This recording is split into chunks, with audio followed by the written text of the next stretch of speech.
नमस्कार दोस्तों, CTET exam के लिए हिस्ट्री का एक ऐसा मोस्ट इम्पोर्टेंट टॉपिक जिसका नाम है गांव, शहर और व्यापार। यह एक ऐसा टॉपिक है जिससे हर टीचिंग एग्ज़ाम में क्वेश्चन पूछे जाते हैं। DSSB एग्ज़ाम में भी अब तक बहुत सारे यहाँ से क्वेश्चन पूछे गए हैं।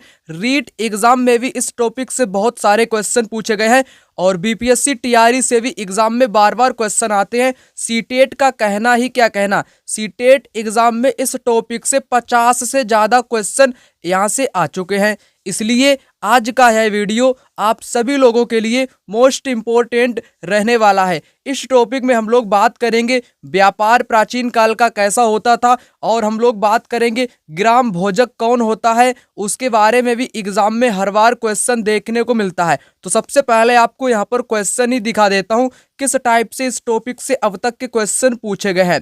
तो सबसे पहले यहाँ पर आप लोग मिलान वाला क्वेश्चन देख सकते हो। ग्राम भोजक से पूछा गया है, गृहपति से पूछा गया है, कर्मकार से पूछा गया है। तो इस टॉपिक की खासियत यही है कि यहाँ से बार बार क्वेश्चन गृहपति करके पूछता है, श्रेणी करके पूछता है ना, व्यापार करके पूछता है। तो इसी से संबंधित क्वेश्चन आते हैं। और 2024 का 2 दिसंबर का जो पेपर हुआ था, ये वाला क्वेश्चन आप लोग यहाँ पर देख सकते हो।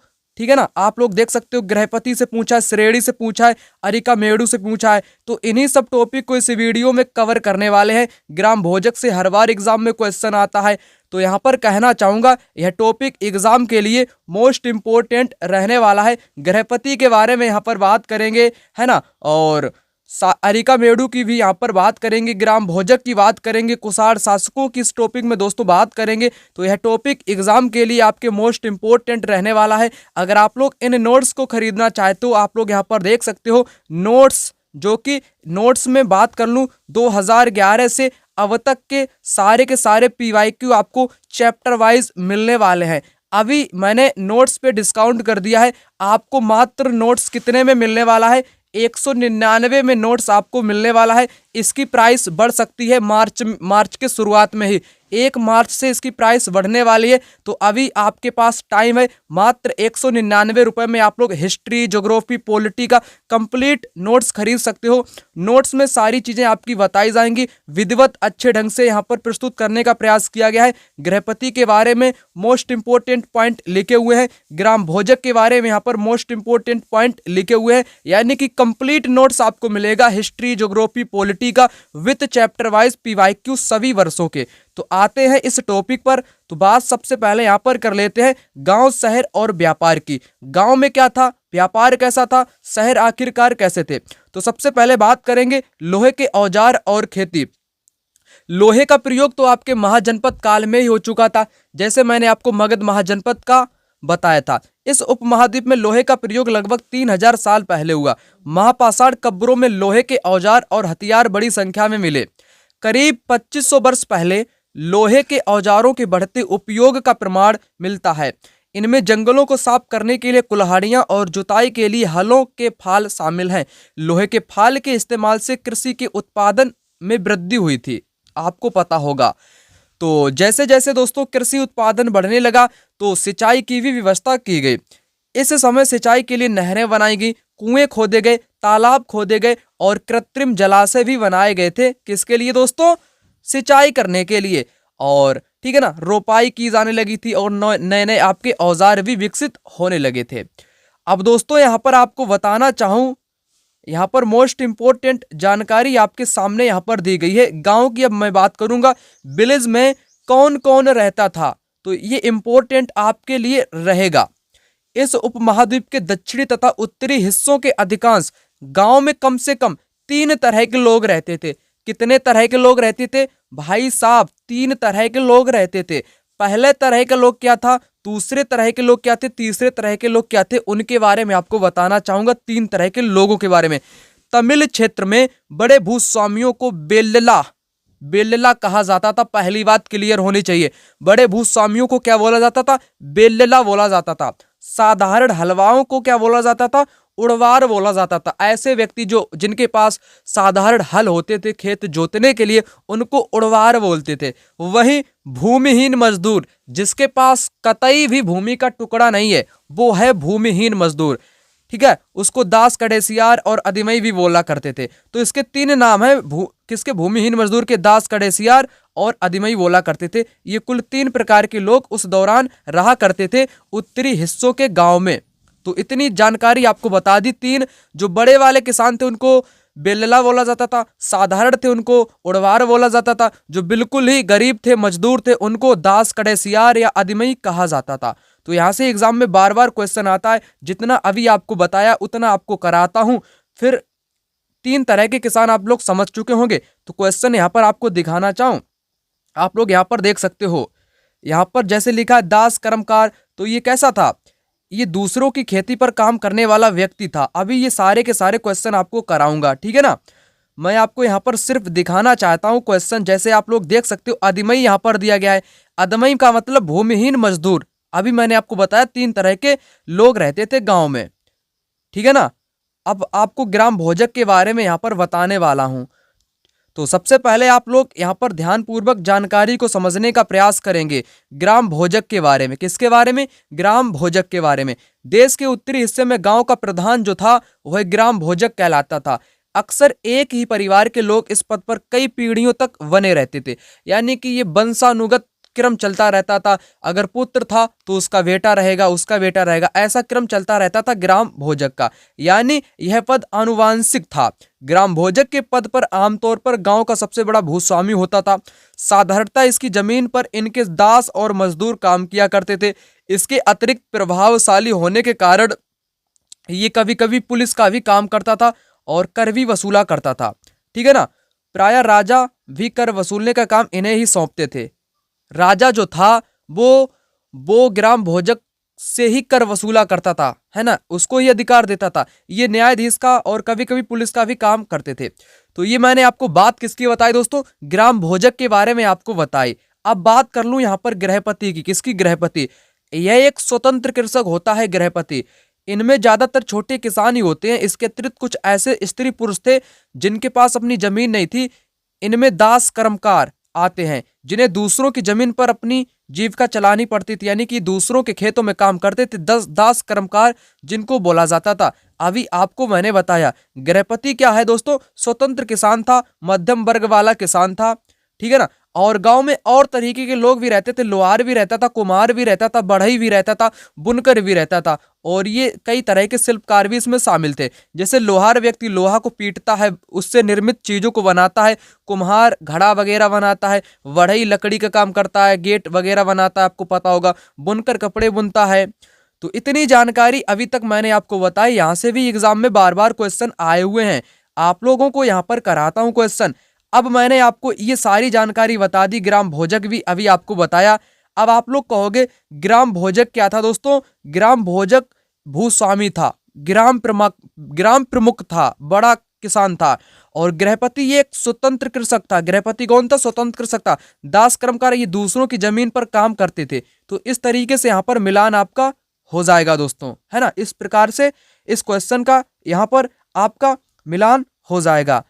अगर आप लोगों ने अभी तक नोट्स नहीं खरीदे, आपको ऐसी वीडियो प्रोवाइड बिल्कुल, मतलब कि आपको यहाँ पर डेमो क्लास के रूप में कुछ वीडियो प्रोवाइड आपको करा रहा हूँ। शायद ये कंप्लीट ना हो, ठीक है ना। तो आप लोग नोट्स को खरीद लेना। और NCERT की क्लास आपको कराऊंगा, ताकि कंसेप्ट और PYQ दोनों आपके क्लियर हो सकें।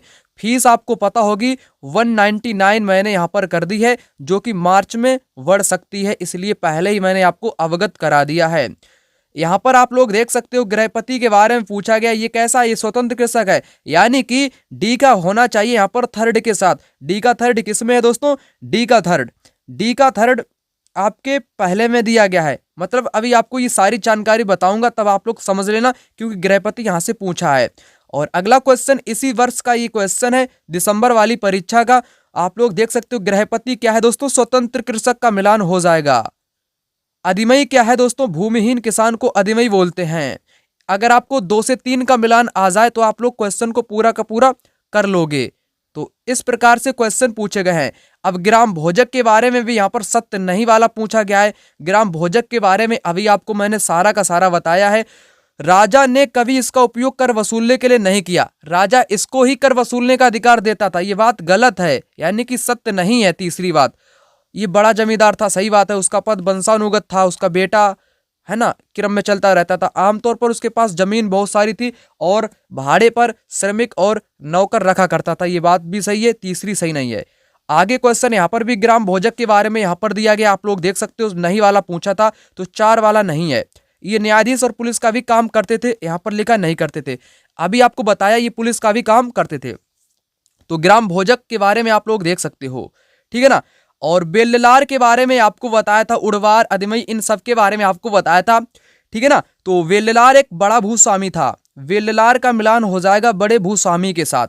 वहीं उड़वार क्या था, ये साधारण हलवाई थे, उड़वार साधारण हलवाई थे। और अदमई भूमिहीन मजदूर था, अदमई भूमिहीन मजदूर था। गृहपति स्वतंत्र कृषक था। इस प्रकार से मिलान यहाँ पर हो जाएगा। जितना मैंने आपको बताया उतना ही क्वेश्चन आपको यहाँ पर कराया, ठीक है ना। अब आप कहोगे कि सर आपने नोट्स अपने दिखाए ना, ये सारी जानकारी कहाँ पर आपने लिखी है। तो नोट्स मैं आपको यहाँ पर दिखाना चाहूँगा। जैसे अभी तक मैंने आपको बेल्ला के बारे में बताया, उड़वार के बारे में बताया और भूमिहीन मजदूर के बाद अदमई के बारे में आपको बताया। अब ग्राम भोजक को यहाँ पर एक बार और आप लोग देख लो, ताकि आप लोगों का जो कंसेप्ट है वो यहाँ पर क्लियर हो सके। देश के उत्तरी हिस्से में गांव का प्रधान व्यक्ति ग्राम भोजक कहलाता था। उसका पद वंशानुगत था। गांव का सबसे बड़ा भूस्वामी होता था। इसकी जमीन पर दास मजदूर काम करते थे। राजा कर वसूलने का काम इन्हें ही सौंपते थे। न्यायाधीश और कभी कभी पुलिस का भी काम करते थे। तो 3 से 4 पॉइंट इंपॉर्टेंट है, जहां से एग्जाम में हमेशा क्वेश्चन पूछा गया है। फिर मैंने आपको गृहपति के बारे में यहाँ पर बताया, जो कि स्वतंत्र कृषक होता है। ज्यादातर छोटे किसान इसमें शामिल होते हैं। स्त्री पुरुष जिनके पास जमीन नहीं थी, दास कर्मकार भी इसमें आते हैं। दूसरों की जमीन पर ये लोग काम करते हैं। कौन? दास वाले कर्मकार लोग। तो इतना मैंने आपको बताया, जितना बताया उतने क्वेश्चन भी आपको यहाँ पर बताया। तो आप लोगों से कहूंगा, आप लोग इस नंबर पे कॉल करो, फटाक से अभी कर सकते हो, 9696 400 597, या व्हाट्सएप पर आप लोग मैसेज करना। आपको नोट्स प्रोवाइड कराऊंगा मात्र 199 रुपए में। बिल्कुल कम फीस मैंने यहाँ पर कर दी है। और आप सभी को लूट, मतलब कि और लोग जो हैं पैड कोर्स एकदम उनकी फीस बहुत हाई है, 1000-2000 रुपए, ठीक है ना। तो नोट्स से ही आपका यहाँ पर काम चलने वाला है। बिल्कुल भी आप किसी का भी कोई पैड कोर्स मत खरीदना, खास तौर पे एसएसटी का। अब बात कर लूँ प्राचीनतम तमिल रचनाओं की। तमिल की प्राचीनतम रचनाओं को भाई साहब संगम साहित्य बोलते हैं। इसलिए बोलते हैं क्योंकि 2300 साल पहले इन्हें संगम इसलिए कहा जाता था क्योंकि मदुरई, जो कि तमिलनाडु में एक स्थान है, मदुरई के कवियों के सम्मेलन में इसका संकलन किया गया था। गांव में रहने वालों के जिन तमिल नामों का उल्लेख यहाँ किया गया है वे संगम साहित्य में पाए जाते हैं। तो संगम साहित्य बोलते हैं तमिल की प्राचीनतम रचनाओं को। क्यों बोलते हैं? क्योंकि मदुरई में कवियों ने इसका संकलन किया था। अब यहाँ पर आहत सिक्के से भी एग्जाम में क्वेश्चन बार बार आता है। आहत सिक्के सामान्यतः आयताकार और कभी वर्गाकार या गोल होते थे। या तो वे धातु को चादर, मतलब कि धातु की जो चादर होती थी उसको काटकर ये धातु के चपटे गोलिकाओं से बनाए जाते थे। इन सिक्कों पर कुछ लिखा भी रहता था और कुछ लिखा भी नहीं रहता था। लिखा भी होता था और कुछ नहीं लिखा होता था। कुछ चिन्ह ठपे होते थे इस पे, है ना, आहत सिक्के कहलाते थे। जो आहत सिक्के थे ये उपमहाद्वीप के लगभग हिस्सों में पाए गए थे, उपमहाद्वीप वाले हिस्सों में पाए गए थे। ईसा की आरंभिक सदियों में प्रचलन में भी रहे थे। आप लोग इस सिक्कों को यहाँ पर मैं देख सकते हो गाइज। अब यहाँ पर बात कर लूँ सिक्कों की। मैंने आहत के बारे में आपको बताया, अब सिर्फ सिक्कों के बारे में आप लोग यहाँ पर जान लो। पुरातत्वविदों को इस युग में हजारों सिक्के मिले थे। सबसे पुराने आहत सिक्के थे जो करीब 500 साल पहले चांदी या तांबे के सिक्कों पर विभिन्न आकृतियों को आहत कर बनाए जाने के कारण इन्हें आहत सिक्का कहा जाने लगा था। ठीक है ना। तो अब बात कर लेते हैं दोस्तों, एक महत्वपूर्ण कुछ यहाँ पर आपके नगर दिए गए हैं। जैसे मथुरा नगर की यहाँ पर मैं बात करने वाला हूँ। तो ये गतिविधियों के केंद्र माने जाते थे मथुरा। सबसे पहले मथुरा की बात करता हूँ। यह 2500 साल से भी ज़्यादा समय से एक महत्वपूर्ण नगर रहा है, क्योंकि यहाँ यातायात और व्यापार के 2 मुख्य रास्तों पर स्थित है। इनमें से एक रास्ता उत्तर पश्चिम से पूरब की ओर, दूसरा उत्तर से दक्षिण की ओर जाने वाला था। शहर के चारों ओर किलेबंदी थी। इसमें अनेक मंदिर थे। आसपास के किसान पशुपालक शहर में रहने वालों के लिए भोजन जुटाते थे। मथुरा बेहतरीन मूर्तियों बनाने का केंद्र भी था। यहाँ पर मैंने आपको किसके बारे में बताया दोस्तों? मथुरा के बारे में आपको बताया। मथुरा कहाँ पर पड़ता है? उत्तर प्रदेश में पड़ता है। ठीक है ना। मूर्तियां बनाने के लिए फेमस है, चारों ओर किलेबंदी थी। ये प्रमुख राष्ट्र मार्ग पर स्थित था। मार्ग कौन सा था? उत्तर पश्चिम की ओर और उत्तर दक्षिण की ओर मार्ग था। मंदिर यहाँ पर अनेक पाए जाते हैं। पशुपालक भी रहा करते थे इस शहर में, ठीक है ना। और उसके बाद धीरे धीरे टाइम चेंज हुआ। लगभग 2000 साल पहले मथुरा कुषाणों की दूसरी राजधानी बनी। कुषाण शासक थे, उनकी दूसरी राजधानी मथुरा बनी थी। मथुरा एक धार्मिक केंद्र भी रहा है। यहाँ बौद्ध विहार और जैन मंदिर, यह कृष्ण भक्ति का एक महत्वपूर्ण केंद्र भी है। मथुरा कृष्ण भक्ति का एक महत्वपूर्ण केंद्र है। यहाँ पर जैन और बौद्ध मंदिर भी हैं, धार्मिक केंद्र भी रहा है मथुरा। और मथुरा से दोस्तों प्रस्तर खंडों और मूर्तियों पर अनेक अभिलेख भी मिले हैं, पर ये अभिलेख संक्षिप्त है। जो स्त्रियों या पुरुषों द्वारा मठों या मंदिरों की में किए जाने वाले दान का उल्लेख करते हैं। जो लोग दान किया करते थे, जो स्त्री पुरुष दान किया करते थे, वहां पर मथुरा में अभिलेख भी मिले हैं। प्रायः शहर के राजा रानी, अधिकारी, व्यापारी, शिल्पकार इस प्रकार के दान करते थे। उदाहरण के लिए मथुरा के अभिलेख में सुनारों, लुहारों, बुनकरों, टोकरी बुनने वालों, माला बनाने वालों और इत्र बनाने वालों का भी उल्लेख मिलता है। तो यह जानकारी आपके लिए मोस्ट इंपोर्टेंट है दोस्तों, क्योंकि मथुरा के अभिलेख से एक जानकारी प्राप्त होती है जिसमें सुनार, लोहार, बुनकर, टोकरी, माला बनाने वाले, इत्र बनाने वाले लोगों का भी वर्णन देखने को मिलता है मथुरा के अभिलेखों से। तो यहाँ पर आपको मथुरा के बारे में आपको यहाँ पर बताया। अब आपको यहाँ पर क्वेश्चन की मैं बात करता हूँ। आप लोग यहाँ पर क्वेश्चन को भी देख सकते हो, जहाँ से क्वेश्चन एग्जाम में आया हुआ होगा मथुरा से संबंधित। तो देखते हैं कहां पर है आपका क्वेश्चन। तो यहां पर आप लोग देख सकते हो कुषाण से संबंधित, अभी आगे आपको बताऊंगा ना। सिल्क रूट के बारे में भी आपको यहां पर बताने वाला हूं। ये मैंने अभी आपको बताया था, संगम साहित्य की रचना और संकलन किस नगर के सम्मेलन में हुई थी? तो मदुरई के सम्मेलन में हुई थी। तमिल की प्राचीनतम रचनाओं को संगम साहित्य के नाम से जाना जाता है दोस्तों, ये भी आपको बताया था मैंने। अब ये रहा क्वेश्चन आपका मथुरा के बारे में, अभी आपको बताया। मथुरा यातायात और व्यापार के मार्गों उत्तर से पूरब, दक्षिण से पश्चिम को जोड़ने की दृष्टि से महत्वपूर्ण था। नहीं दोस्तों, ये पूरब, उत्तर पूरब और उत्तर दक्षिण होना चाहिए था, इसलिए पश्चिम नहीं है, यहाँ पर पूरब है। ये गलत है, गलत आपका हो जाएगा। इसलिए मथुरा बेहतरीन मूर्तियां बनाने का केंद्र था, केवल और केवल बी यहाँ पर सही हो जाएगा। क्योंकि आप लोग यहाँ पर देख सकते हो उत्तर पश्चिम से पूरब की ओर, उत्तर पश्चिम से पूरब की ओर, यहाँ पर क्या लिखा है? उत्तर पश्चिम से पूरब की ओर। और दूसरा था उत्तर से दक्षिण की ओर, उत्तर से दक्षिण, उत्तर से पश्चिम। यहाँ पर उत्तर पश्चिम नहीं लिखा, उत्तर से पूरब लिखा, इसलिए गलत था। आपने यहाँ पर समझा होगा अब।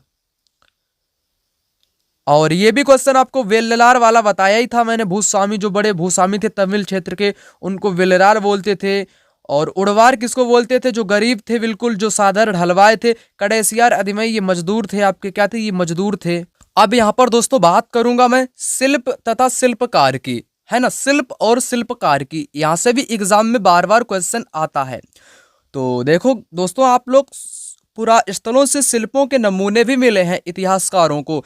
इनमें मिट्टी के बहुत ही पतले और सुंदर बर्तन भी मिले हैं, जिन्हें उत्तरी काले चमकीले पात्र कहा जाता है। तो इस बार क्वेश्चन भी एग्जाम में आया है। उत्तरी काले चमकीले पात्र जो दोस्तों मिले हैं, ये सुंदर बर्तन मिले हैं, बहुत ही पतले बर्तन थे, क्योंकि ये ज्यादातर उपमहाद्वीप के उत्तरी भाग में मिले थे। उत्तरी काले चमकीले बर्तन या पात्र कह लो। तो यहाँ पर लिखा भी है उत्तरी काले पात्र। ये कठोर चाक निर्मित धातु की तरह दिखने वाले तथा चमकदार काली सतह वाले पात्र हैं। इसे बनाने के लिए कुम्हार मिट्टी बर्तनों को भट्टों पर उच्च तापमान पर रखते हैं, जिसके परिणाम स्वरूप इन बर्तनों की बाहरी सतह काली हो जाती है ना, काली हो जाती है। इन पर एक पतली काली लेप भी लगाई जाती है, जो इस बर्तन को शीशे जैसी चमक प्रदान करता है।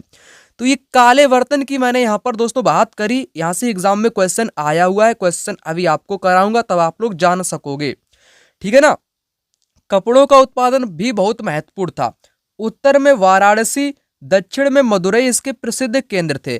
तो यहाँ पर एक बात सामने निकल कर आती है दोस्तों, कि जो कपड़ा उत्पादन का जो महत्वपूर्ण केंद्र माना जाता था, अगर उत्तर प्रदेश या उत्तर प्रदेश का जो उत्तर भाग है वो आपका वाराणसी का था, और दक्षिण के तमिलनाडु का एक मदुरई स्थान था, जो कि वस्त्र उत्पादन के लिए महत्वपूर्ण केंद्र माना जाता था। और यहाँ पर मैं दोस्तों स्त्री पुरुष दोनों काम करते थे, ये आपको पता होना चाहिए। और यहाँ पर आगे मैं बात करूं दोस्तों, अनेक शिल्पकार और व्यापारी अपने अपने संघ बनाने लगे थे जिन्हें श्रेणी कहते थे। तो यहाँ से एग्जाम में बार बार क्वेश्चन आया हुआ है कि श्रेणी क्या है दोस्तों, श्रेणी क्या है। अभी आपको क्वेश्चन कराऊंगा तब आपको पता चलेगा। मिलान में भी क्वेश्चन आया हुआ है। श्रेणी का मतलब आपने समझ लिया, शिल्पकार क्या हो गया दोस्तों, शिल्पकार और उसके प्लस में व्यापारी। शिल्पकार प्लस व्यापारी ये संघ बनाते थे रहने के लिए, तो इनके संघ को क्या बोलते थे, श्रेणी बोलते थे। शिल्पकार और व्यापारियों के संघ को श्रेणी बोला जाता था। शिल्पकारों की श्रेणियों का काम क्या था दोस्तों, प्रशिक्षण देना, कच्चा माल उपलब्ध कराना, तैयार माल का वितरण करना, जबकि व्यापारियों का जो काम था व्यापार का संचालन करना। श्रेणियां जो थी वो बैंकों के रूप में काम करती थी, जहां लोग पैसे जमा रख सकते थे। इस धन का निवेश लाभ के लिए किया जाता था, उससे मिले लाभ का कुछ हिस्सा जमा करने वालों को लौटा दिया जाता था, फिर मठ या मंदिर या धार्मिक संस्थानों को दान में दे दिया जाता था। तो ये लोग शिल्प और शिल्पकार किया करते थे, दान भी दिया करते थे, है ना, बैंक के रूप में काम भी ये किया करते थे। तो मैंने क्या आपको बताया, मैंने आपको श्रेणी और शिल्पकार व्यापारी के बारे में बताया और आपको मदुरई और वाराणसी के बारे में आपको बताया। अब आप लोग को यहाँ पर क्वेश्चन करा देता हूँ ताकि आप लोग चिंतित मत हो, क्योंकि परेशान आप लोग मत हो, क्योंकि आप लोग नोट्स को खरीद लेना, ठीक है ना, नोट्स को आप लोग खरीद लेना। तो यहाँ पर आप लोग देख सकते हो श्रेणी लिखा हुआ है, आपको दिखाई पड़ रहा होगा क्या लिखा हुआ है, श्रेणी यहाँ पर लिखा हुआ है। श्रेणी क्या मैंने आपको बताया, शिल्पकारों तथा व्यापारियों के संघ को श्रेणी बोलते हैं। गृहपति के बारे में आपको पहले ही बताया था, इसको स्वतंत्र कृषक बोलते हैं, ठीक है ना। तो डी का यहाँ पर 4 वाला हो जाएगा, कौन सा दोस्तों, नहीं, बी का 4। वी का 4 किसमें दिया गया है, आपके पहले और दूसरे में दिया गया है। डी का तीसरा किसमें दिया गया है, डी का तीसरा, तो डी का तीसरा पहले में दिया गया, इसलिए पहला वाला इस क्वेश्चन का राइट आंसर आपका हो जाएगा। अभी आपको जो वेरी गाजा था ये भरूच था, एरेटियन पात्र ये मुहर लगे लाल चमकदार बर्तन थे, अभी आपको आगे यहाँ पर बताऊंगा, ठीक है ना। यहाँ पर भी लिखा हुआ है श्रेणी, बार बार एग्जाम में क्वेश्चन इस टॉपिक से आया है। तो श्रेणी का मतलब आपको मैंने क्या बताया था, शिल्पकार का संघ आप लोग कह लो या व्यापारियों का संघ कह लो। बी का 4 यहाँ पर हो जाएगा, है ना। वी का 4 आपके चौथे विकल्प में दिया गया है।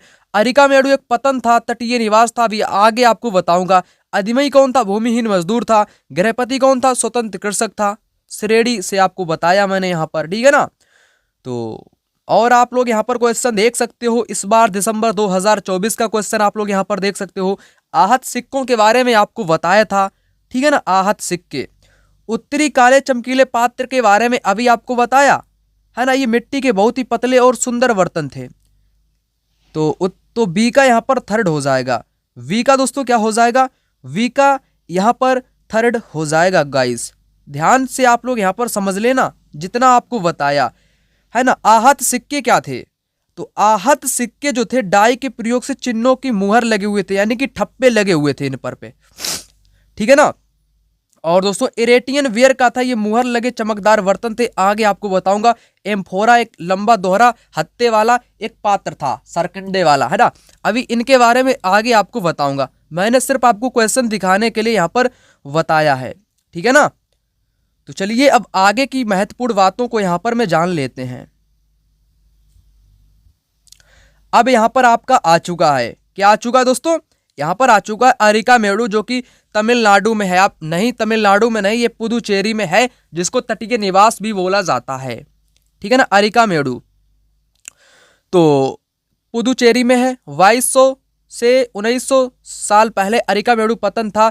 यहाँ दूर दूर से आए जहाजों के सामान उतारे जाते थे। ईंटों से बना एक ढांचा मिला है जहाँ संभवतः गोदाम रहा हो। जहाँ भूमध्य सागरीय क्षेत्र के एम्फोरा जैसे पात्र, एम्फोरा अभी आपको बताया था, एम्फोरा में क्या था, इनमें शराब या तेल जैसे तरल पदार्थ रखे जाते थे। एम्फोरा पात्र में इनमें दोनों तरफ से पकड़ने के लिए हत्थे लगे थे, साथ ही एरेटाइन मुहर लगे वाले लाल चमकदार बर्तन। तो मैंने अभी आपको एरेटाइन के बारे में बताया था और आपको एम्फोरा के बारे में भी बताया, जो कि इस बार क्वेश्चन आया था।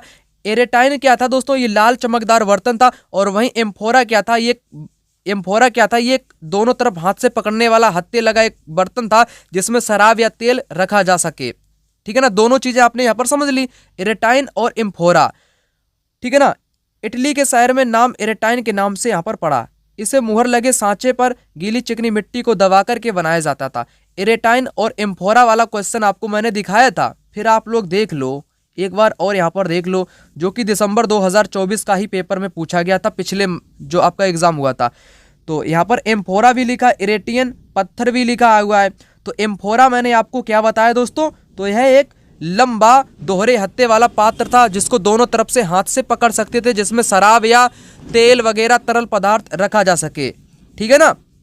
और एरेंटियन वेयर क्या था, मुहर लगे चमकदार बर्तन को बोलते हैं। मैं आपको यहाँ पर सारी जानकारी प्रूफ के आधार पर दिखाता हूँ ताकि हर चीज़ आप लोग समझ सको। अगर आपने यहाँ तक इस वीडियो को देख लिया है, अगर आपने यहाँ तक इस वीडियो को देख लिया ना, तो कमेंट बॉक्स में आप लोग कमेंट कर देना। क्या आप लोग कमेंट करोगे? जय हिंद कमेंट कर देना। कमेंट बॉक्स में आप सभी को लिखना क्या है, जय हिंद, जय हिंद, वंदे मातरम आपको कमेंट बॉक्स में लिख देना है। अगर आप लोगों ने यहाँ तक इस वीडियो को वॉच कर लिया, मैं समझ जाऊंगा कि आपने यहाँ तक इस वीडियो को अच्छे ढंग से समझने का प्रयास किया था। कुछ ऐसे भी बर्तन यहाँ पर में मिले थे जिनका डिजाइन रोम के जैसा था। यहाँ रोम लैंप, शीशे के बर्तन तथा रत्न भी मिले हैं। साथ ही छोटे छोटे कुंड भी मिले हैं जहाँ पर कपड़े की रंगाई के पात्र रहे होंगे। शीशे और अर्धमूल पत्थर मन के बनाने में साक्ष्य भी यहाँ पर देखने को मिले हैं। देखो, बेरीगाचा भरूच का यूनानी नाम है बेरीगाचा। एक यूनानी नाविक द्वारा किया गया विवरण यहाँ पर दिया गया है बेरीगाजा, यानी कि भरूच का यूनानी नाम है। यहाँ पर उसकी कहानी लिखी हुई है। कहानी आपको पढ़ के सुनाता हूँ क्या कहानी है। वेरीगाचा की सकरी खाड़ी में समुद्र से आने के लिए नाव चला पाना बहुत मुश्किल होता है। राजा के द्वारा नियुक्त कुशल और अनुभवी स्थानीय मछुआरे ही यहाँ जहाज ला सकते थे। बेरीगाजा में शराब, तांबा, टिन, शीशा, मूंगा, पुखराज, कपड़े, सोने चांदी के सिक्कों का आयात होता था। हिमालय की जड़ी बूटियां, हाथी दांत, गोमेद, कार्नियन, सूती कपड़ा, रेशम, इत्र यहाँ से निर्यात किए जाते थे। राजा के लिए व्यापारी विशेष उपहार लाते थे। चांदी भी शामिल था। गायक, किशोर, सुंदर औरतें, अच्छी शराब तथा उत्कृष्ट महीन कपड़े शामिल थे। तो यहाँ पर राजा के लिए विशेष उपहार भी लाया जाता था। राजा के लिए चांदी के बर्तन भी लाए जाते थे। राजा के लिए गायक भी लाए जाते थे। राजा के लिए सुंदर औरतें भी लाई जाती थी। क्या बात है। अच्छी शराब भी लाई जाती थी, महीन कपड़े भी लाए जाते थे राजा के लिए। तो आपको बेरीगाचा याद रखना आया था क्वेश्चन इस बार ना, भरूच का यूनानी नाम है। तो इतना आपको मैंने बताया, ठीक है ना, जो कि मोस्ट इंपोर्टेंट आपका था। क्या क्या मैंने आपको बताया, ठीक है ना। अरिकामेडु के बारे में आपको बताया था। अब यहाँ पर बात करने वाले हैं, किसकी बात करेंगे दोस्तों, यहाँ पर बात करने वाले हैं व्यापार और व्यापारी की। व्यापार और व्यापारी की। तुमने उत्तरी काले पॉलिश वाले बर्तनों के बारे में पढ़ लिया, जिसको लाल चमकदार बोलते थे। ये खूबसूरत बर्तन खास तौर से इनकी कटोरियाँ, थालियाँ इस उपमहाद्वीप के अनेक पुरास्थलों से मिले हैं, है न। और व्यापारी भी इनको बेचा करते थे। दक्षिण भारत सोना, मसाले, खास तौर पर काली मिर्च तथा कीमती पत्थरों के लिए प्रसिद्ध था। काली मिर्च रोमन साम्राज्य में इतनी मांग थी कि इसे काले सोने के नाम से बुलाने लगे थे। व्यापारी इन सामानों को समुद्र जहाजों और सड़कों के रास्ते रोम पहुंचाते थे। दक्षिण भारत में ऐसे अनेक रोमन सिक्के मिले हैं। इससे अंदाजा लगाया जा सकता है कि उन दिनों रोम के साथ बहुत अच्छा व्यापार था, यानी कि भारत का उस दौरान रोम के साथ भी अच्छा खासा व्यवहार चला करता था। व्यापारियों ने कई समुद्र रास्ते भी खोज निकाले। इनमें से कुछ किनारे पर चले गए, सागर और बंगाल की खाड़ी पार करते थे। नाविक मानसूनी हवा का फायदा उठाकर अपनी यात्रा भी पूरी कर लिया करता था। ये उतना यहाँ पर महत्वपूर्ण नहीं है, ठीक है ना। तो एक जानकारी यहाँ पर आपको बताऊंगा, समुद्र तटों से लगे हुए राज्य। नदियों के मैदानी इलाकों में कावेरी मैदान सबसे उपजाऊ है। मैदानी इलाकों तथा तटीय इलाकों में सरदारों और राजाओं के पास धीरे धीरे काफी संपत्ति और शक्ति हो गई थी। संगम कविताओं में मूवेंदार की चर्चा मिलती है। मूवेंदार से हर बार एग्जाम में क्वेश्चन आता है। संगम कविताओं में मूवेंदार की चर्चा मिलती है। मूवेंदार का एक तमिल शब्द है जिसका अर्थ है तीन राजा, यानी कि तीन मुखिया। वो तीन मुखिया कौन है? चोल है, चेर है, पांड है। ये तीन मुखिया के लिए एक शब्द प्रयुक्त किया जाता है, मूवेंदार। मूवेंदार शब्द प्रयुक्त किया जाता है चोल, चेर, पांड के लिए, जो कि 2300 साल पहले ये बहुत काफी शक्तिशाली माने जाते थे सरदार, जो कि दक्षिण भारत के तमिलनाडु वाले क्षेत्र में, ठीक है ना। इन तीनों मुखियाओं, कौन कौन तीन? चोल, चेर, पांड, इनके पास दो दो सत्ता केंद्र थे। इसमें से एक तटीय हिस्से में और दूसरा अंदरूनी हिस्से में था। इस तरह 6 केंद्रों में से 2 बहुत महत्वपूर्ण थे। एक चोलों का पतन पुहार या कावेरीपट्टनम, दूसरा पांड्यों की राजधानी मदुरई। यहाँ से भी एग्जाम में क्वेश्चन आया हुआ है और चोल चेर पांड्य से तो आता ही आता है, अभी आपको कराता हूं, ठीक है ना। तो मूवेंदार मैंने आपको बताया, क्या आपको बताया, मूवेंदार का मतलब क्या है, चोल चेर पांड्य जो कि दक्षिण भारत के राजा थे, 2300 साल पहले शक्तिशाली माने जाते थे। और चोलों का एक पत्तन पुहार या कावेरीपट्टनम है, दूसरा पांड्यों की राजधानी मदुरई है। अब क्वेश्चन आपको यहां पर करा के दिखाता हूं, ठीक है ना। एक तो संगम साहित्य मैंने आपको बताया ही था, मदुरई वाला, है ना। ये रहा, देखो क्वेश्चन आप लोग देख सकते हो। किस बंदरगाह जिसका उल्लेख संगम कविताओं में मिलता है पूर्वी तट पर व्यापार के प्रमाण मिले हैं, पुहार या कावेरीपट्टनम। पुहार यहाँ पर लिखा था पुहार। तो एग्जामिनर क्वेश्चन को कहां से ढूंढ करके बनाता है, आप लोग यही चीज यहाँ पर समझो। अब यहाँ पर मूवेंदार के बारे में पूछा, चोल चेर पांड्य, यहाँ पर राइट आंसर हो जाएगा चोल चेर पांड्य 4 वाला, आप लोग यहाँ पर देख सकते हो, ठीक है ना। और यहाँ पर आप लोग और क्वेश्चन देख सकते हो। एक तमिल शब्द जो 3 राजवंशों चोल चेरा पांड्या के लिए प्रमुख होता है उसको मूवेंदार बोलते हैं। क्या बोलते हैं, मूवेंदार बोलते हैं दोस्तों। ये भी अभी आपको बताया था ना। तो आपने देखा कि बहुत सारे क्वेश्चन इस टॉपिक से अब तक आए हुए हैं। जो मुखिया थे ये उपहारों की मांग किया करते थे लोगों से नियमित कर के बजाय। कभी कभी ये सैनिक अभियान भी निकाला करते थे। यही चोल चेर पांड्य लोग, मूवेंदार लोग, आसपास के इलाकों से ये शुल्क भी वसूला करते थे, है ना। धन अपने पास रख लेते थे, बाकी अपने समर्थकों में ये धन बांट दिया करते थे, ठीक है ना। एक जानकारी और लिखी हुई है, 200 वर्षों के बाद पश्चिम भारत में सातवाहन नामक राजवंश का प्रभाव बढ़ गया। सातवाहन का सबसे प्रमुख राजा गौतमी पुत्र श्री सातकर्णी था। उसकी मां गौतमी बलश्री द्वारा दान किए गए अभिलेख से पता चलता है वह अन्य सभी सातवाहन शासक दक्षिणापथ के स्वामी कहे जाने वाले, दक्षिणापथ का शाब्दिक अर्थ दक्षिण की ओर जाने वाले रास्ता का होता है। पूरे दक्षिणी क्षेत्र के लिए यही नाम प्रचलित था। सातकर्णी पूर्व पश्चिम तथा दक्षिणी तटों पर अपनी सेनाएं भी भेजी। तो एक राजा हुआ सातवाहन का, है ना, जिसका नाम है गौतमी पुत्र सातकर्णी। उसका नाम क्या है, गौतमी पुत्र सातकर्णी। इसकी माता का नाम क्या था, गौतमी बलश्री, जो जिनके अभिलेख से पता चलता है ना। अभिलेख में दान किए गए अभिलेख, इनके द्वारा दान किया गया, दान जो किया गया वो जानकारी अभिलेख से प्राप्त होती है। अब आगे बात कर लूं रेशम मार्ग की और कुषाणों की। यहां से एग्जाम में आता है क्वेश्चन, इसलिए कराता हूं आपको, ठीक है ना। कुछ शासक बड़े बड़े हिस्सों में अपना नियंत्रण करना चाहते थे, है ना, जैसे कि रेशम मार्ग हो गया। रेशम मार्ग पे लोग क्यों नियंत्रण करना चाहते थे, क्योंकि अधिकतर व्यापारी इसी मार्ग से गुजरते थे। उन्हें कर, शुल्क, तोहफे के जरिए लाभ भी मिलता था। इसके बदले ये शासक इन व्यापारियों को अपने राज्य से गुजरते वक्त लुटेरों के आक्रमण से भी सुरक्षा देते थे। यहाँ पर जो रेशम मार्ग पे लोग रहा करते थे, जो व्यापारी थे, उनसे कुछ ले लिया करते थे, उपहार वगैरह, है ना, या तोहफे वगैरह। क्यों ले लिया करते थे, क्योंकि वे लोग इनकी सुरक्षा करते थे, क्योंकि लुटेरे इन व्यापारियों को लूट लेंगे इसलिए। सिल्क रूट पर नियंत्रण रखने वाले शासकों में सबसे प्रसिद्ध कुषाण थे। करीब 2000 साल पहले मध्य एशिया तथा पश्चिमोत्तर भारत का शासन इन्होंने किया था। पेशावर तथा मथुरा इनकी 2 महत्वपूर्ण शक्तिशाली केंद्र थे, पेशावर और मथुरा। तक्षशिला भी था, है ना। इनके शासनकाल में ही सिल्क रूट की शाखा मध्य एशिया से होकर सिंधु नदी के मुहाने के पत्तनों तक जाती है। यहाँ से जहाजों द्वारा रेशम पश्चिम की ओर रोमन तक पहुंचाया जाता था। तो यहाँ पर रेशम मार्ग, सिल्क रूट की मैंने बात करी। अब कुछ क्वेश्चन सिल्क रूट से भी एग्जाम में आया हुआ है, उसको यहां पर आपको कराने का प्रयास करता हूं, ठीक है ना दोस्तों।